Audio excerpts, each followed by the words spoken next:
¿Qué tal, seleccionador? José Luis Allegue de Marca. La semana pasada en el Media Day dijo Rodri que trataba de transmitir al equipo que la idea era jugar como un equipo pequeño donde todos corriesen mucho. That the aim was to play as a small team in which everyone runs hard. Do you agree with that message? Good afternoon, everyone. It's a pleasure to be here with all of you. I think the overall message, which is more tactical, is about being solid as a team, having that cohesion, working together, and that's really good. Individually, I think we have huge talent, which makes us stronger if we work as a team, not as a small team, but as a good team. We have so much quality here, so it's about putting that individual talent at the service of the team. I think that's the message that Rodri wanted to send out. Good luck for your opening match. How is Aymeric Laporte? I'm not sure if he is ruled out, or could he be ready to play against Italy? Aymeric Laporte could play tomorrow, but we are not going to risk him. He's been training well over the last few days away from the squad. He's doing everything we've asked of him. He's doing well. He had a chance to play, but we're going to see how he gets on this week ahead of Thursday.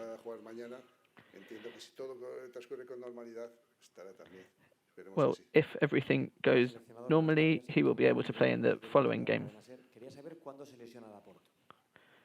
When did Aymeric Laporte get injured?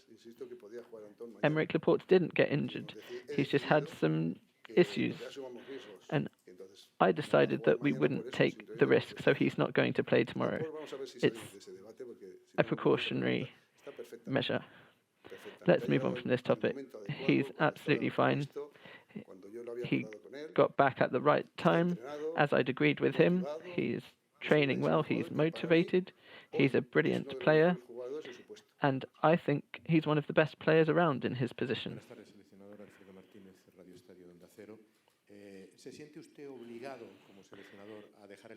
As the Spain coach, do you think you need to perform very well at this tournament? And is this the biggest challenge in your career, despite participating in the Olympics and other events? Representing Spain is a huge responsibility for me. It entails representing a country, all the fans who are following the team. So I think it's as big a responsibility as any.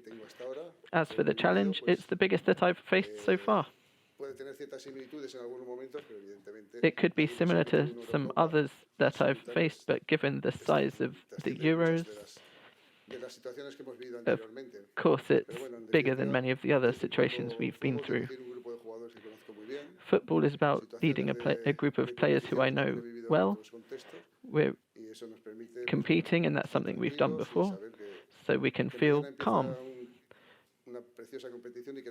knowing that a fantastic competition gets underway for us tomorrow, and we want to start well. We know it, we have a big responsibility, and we want to be up to standard. Yesterday, on the radio, we were told that Dani Olmo was okay and that he was going to train today. I wanted to know what you've thought of him, and could he start tomorrow, or do you prefer to keep him as an impact substitute?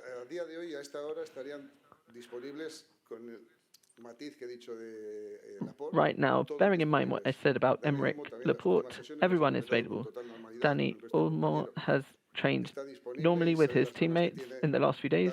He's available. I know how much he wants to play, just as everyone does. We will assess the team tomorrow. We have decided who will play, but of course the final decision will be tomorrow, and we will see if Dani Olmo makes it or not. He's absolutely ready to start the game, and to play for as long as we feel is necessary.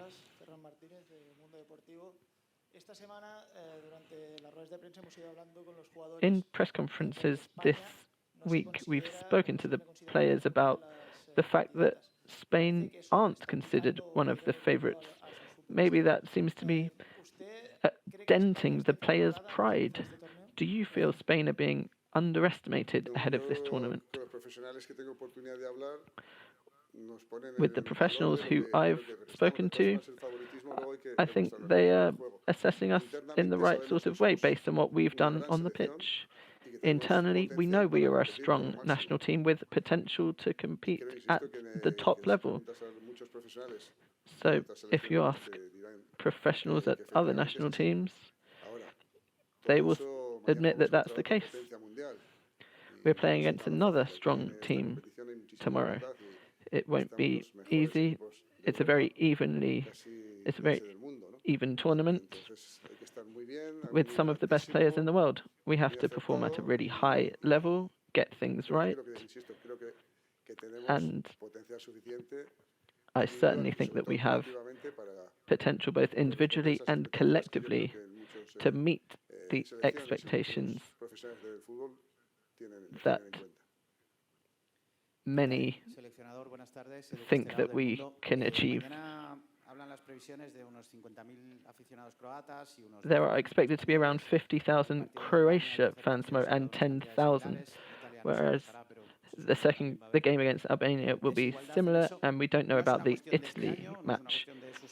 It's not about this year and this national team, but what do you make of that? Because in almost every international competition, and we're talking about Germany, which is close to Spain, the Spain fans seem to be outnumbered. What do you make of that? If we're expecting 11 or 12,000 fans at the stadium tomorrow for Spain, I think that's a big number. Historically, there have been not many games with that many Spain fans. It shows the fans are motivated. We do find it hard to get that national feeling going. We've spoken about this on other occasions. I think that's our responsibility, and we need to transmit that to the fans so that they feel that sense of pride of their country.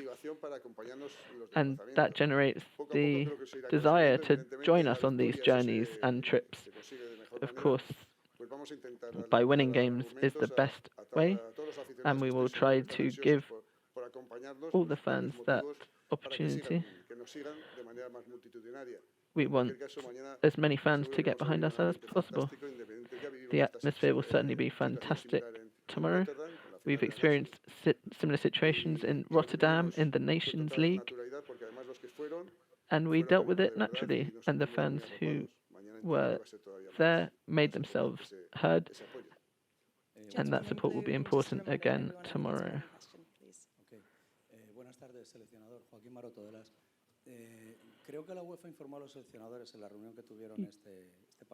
At the meeting in the winter, UEFA informed national team coaches that the referees will be very aware of reactions on the pitch. Have you spoken to your players about that? And given the statistics, with centre-backs often picking up lots of yellow cards, and you only have 4 in the squad, how do you plan to manage that? We have received information from UEFA, and we've transmitted that to the players.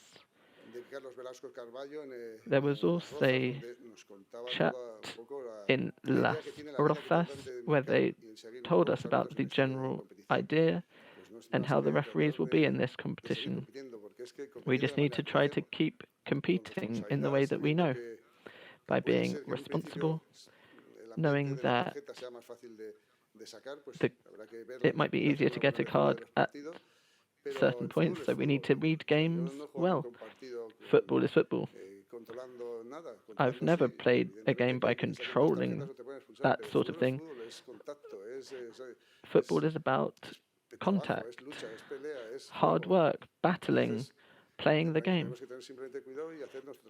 So we always need to be careful and do our job. Throughout all the journeys we've been on, we've never paid too much notice of cards, and there haven't been that many of them. We just want to play our game, and that shouldn't condition the way we think and play. We are aware of that, but there are no doubts there. We are professionals, we have to interpret the game, and our responsibility, not just now, but for many years, is, and my players have heard it thousands of times, is that 11 of us go out there and 11 of us come back in. So that sums it up.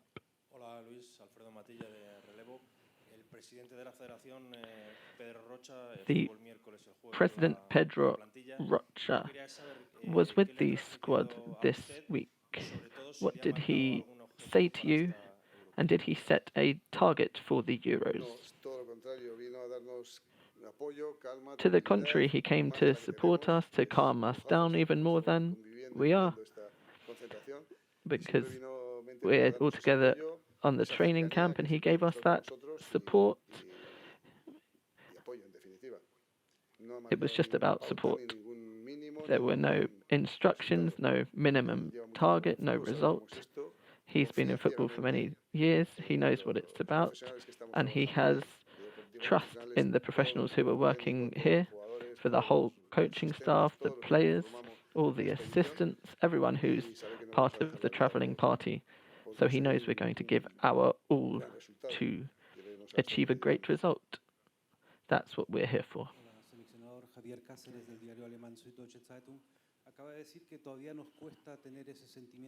You said that it's still hard to get that national feeling of pride going. What is that down to? Well, I think Spain is the best country in the world, but we have to improve in certain areas. One of them is certainly that we need to feel prouder to be Spanish.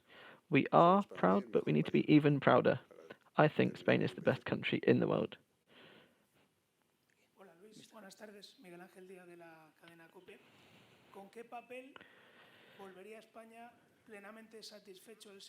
What position, or how far does Spain need to go in this tournament for you to be happy come the end of it? It's about doing a good job, competing, and knowing that we're here with the best teams in Europe and the world in many cases. We have to compete, do well, and end every game knowing that we are satisfied with what we have done.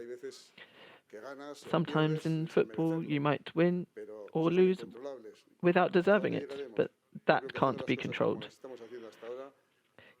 Given the way we've been doing things so far, as I've always said, we have to be committed to fight for something important. We want to reach the final, of course, but we understand that everyone else is going to try to do that.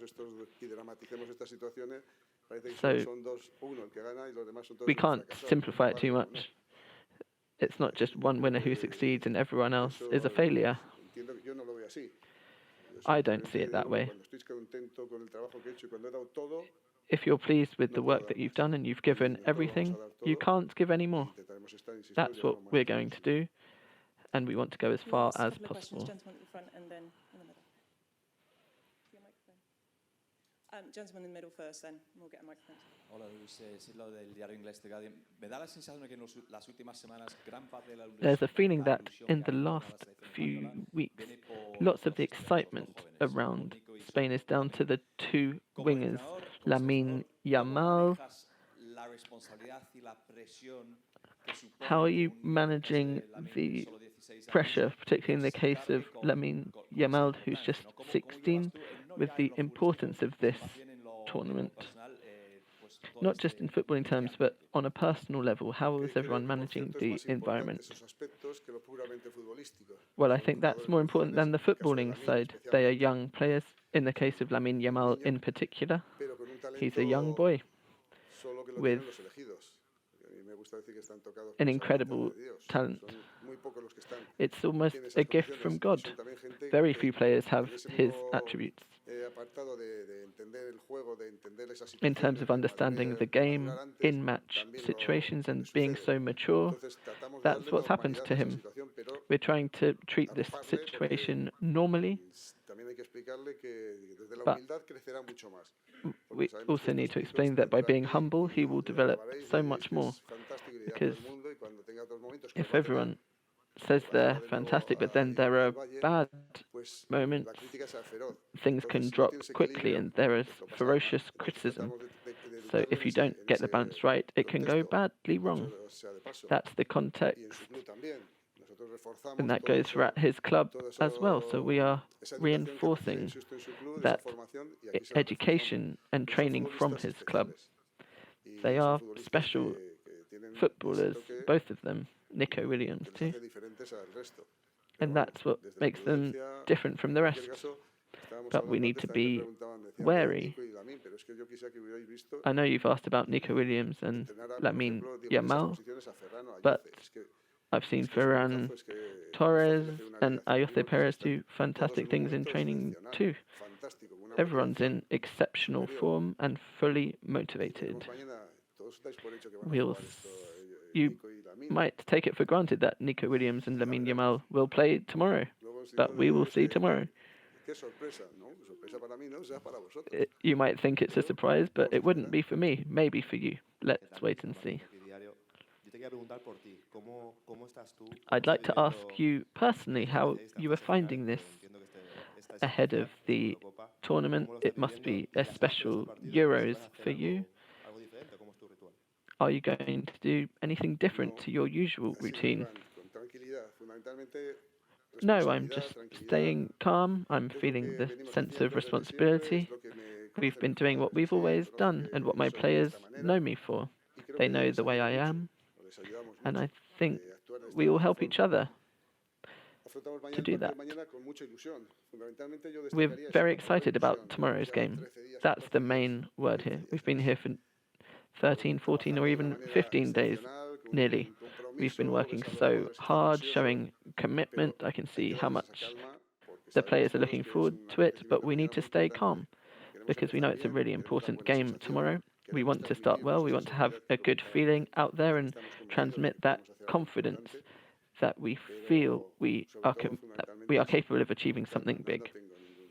We're staying calm. I don't need to change anything because to do so at this stage would be a bad choice. I prefer to feel strength in terms of what I know and what I'm good at. And that's that people see me, they know how I am. And 10 years ago, I was the same. That goes for all of them. And I've known most of them. Good afternoon, Rodri. I'd like to ask about Josko Gvardiol, your club teammate. Have you been surprised by him? And how can Lamine Yamal play well against him?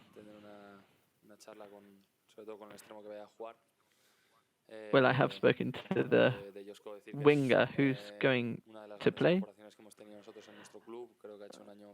Of course, we've played together at club level, and I think Josko Gvardiol had a brilliant season. He started at centre-back and adapted very naturally to playing at full-back. I think he has the ability to play very well there. We'll see if he's a centre-back or a full-back, but maybe in the long term he will be a full-back. And of course, we're aware of his quality to get crosses in, and our players who will play out wide have been warned. Luka Modric said that Spain have so many options and you're the favourites, but maybe it will be an evenly fought battle in midfield. Well, we know each other well. We've faced each other in different situations, different tournaments. Both teams' games are based around the central channels. And there are probably 3 of the 4 best midfielders in the world, based on the generation of players that Croatia have, as well as us. I think Croatia are a really competitive team. They know how to manage the different phases of the game. If they're ahead or behind, they never lose hope, and that's the difficult thing about tomorrow's game. It's not just about the opponents, but the way they compete and manage different phases of the game. They have experienced players, and we have to be aware of that and play well to get a result.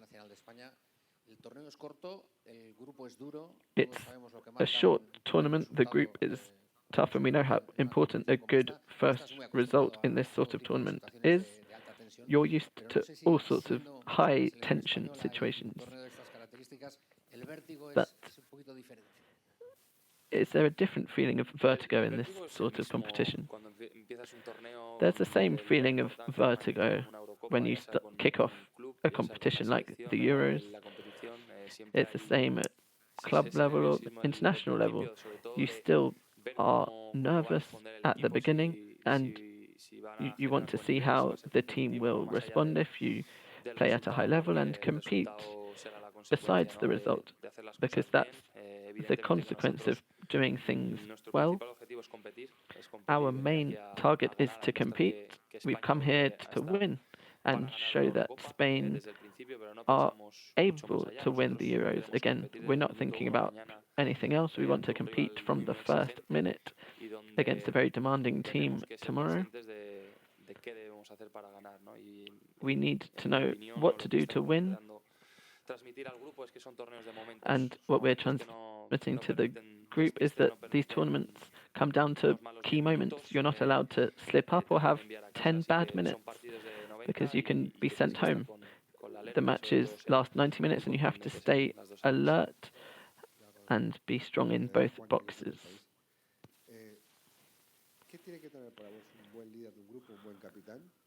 What do you think a good leader and a good captain need, and who's the best that you've seen? I think that leadership and captaincy aren't down to guidelines to follow. Nobody gets taught that. It's something that you learn. Some have developed it more than others. For me, I've had to learn over time and take note from others. I'd mention Sergio Busquets and Sergio Ramos, who've both set the benchmark, and I've been very lucky to play with them and see the way they manage the group.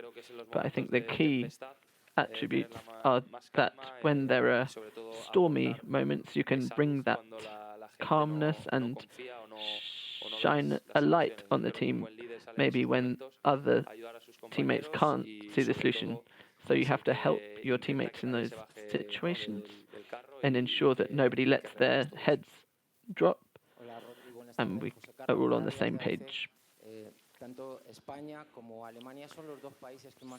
Spain and Germany have won the most European championships. How much does the tradition and history mean to you? We know that we're here as one of the countries with the most European championships, and we're here to go after our 4th. That's our mentality. We know how tough it will be, and the different situations we will face, both good and bad. I don't like thinking about the long term. I just want to focus on the game tomorrow, ensure that we compete as a team, that we win, and after that, confidence will go up.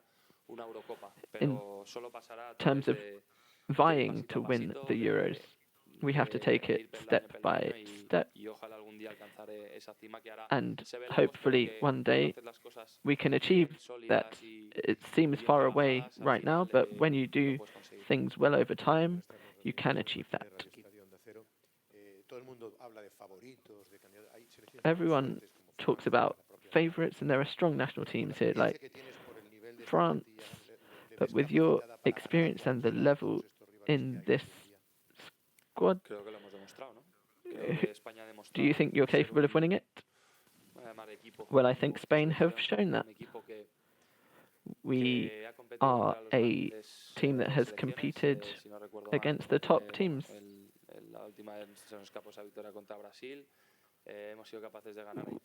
We beat Brazil, Italy, and Croatia in the Nations League. I remember the last final that just got away from us, but we were very competitive. We have a feeling that nobody will want to play against us, and we are hard to beat. I think it's very even in Europe and in the world in general at the moment. There are very small differences. So as your colleague said, these tournaments come down to moments. And I think that's where we need to improve on previous tournaments. There's been a lot of talk about how Spain should play. How is it for you? With your style of play and your position, you're key to that. And what sort of style do you think Spain should play with? The style that leads us to victory. I don't really understand styles.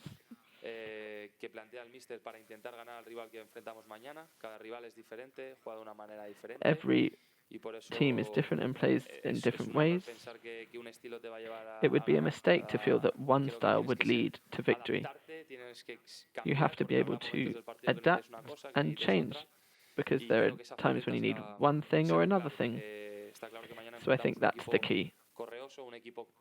We're facing a team that runs hard, and it's hard to win the ball off them when they have it. So I think it will be really intense. We need to win the ball back from them and hurt them when they lose the ball, especially. I hope we control the game tomorrow. But it's all about having a style that leads to victory.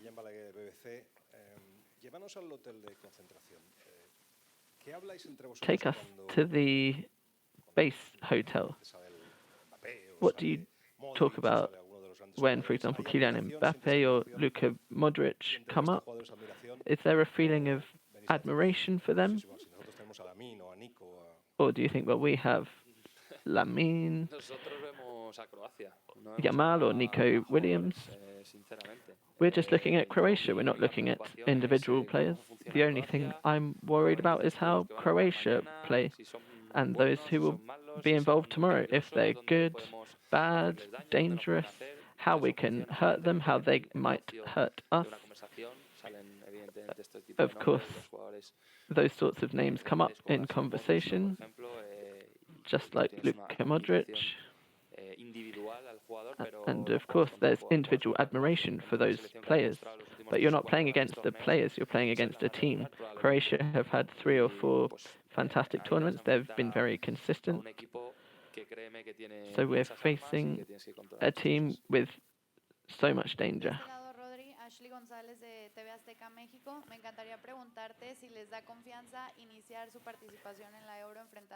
How do you feel about starting the Euros against Croatia, bearing in mind what happened last year when you won a trophy against them? I'd also like to hear about Kylian Mbappe's statement saying that the Euros are harder than the World Cup. You've played at the World Cup, so how do you see the Euros now? Which do you think is more competitive? What was the first question, sorry? Of course, winning games gives you confidence and experience, which I think is the most important thing. But it doesn't guarantee that you'll do it again. We have to keep working hard, as we did in the Nations League final, which was really tough. It was 0-0 when we won on penalties. So they showed that they are tough opponents. It's true that we've beaten them many times, but it starts from 0 again tomorrow. We'll need to do everything possible to win. As for what Kylian Mbappe said, I'm not going to get involved. That's his opinion. Every tournament is different and complex. The Euros is one of the tournaments with the best teams in the world, so it's very hard to win, just like the World Cup.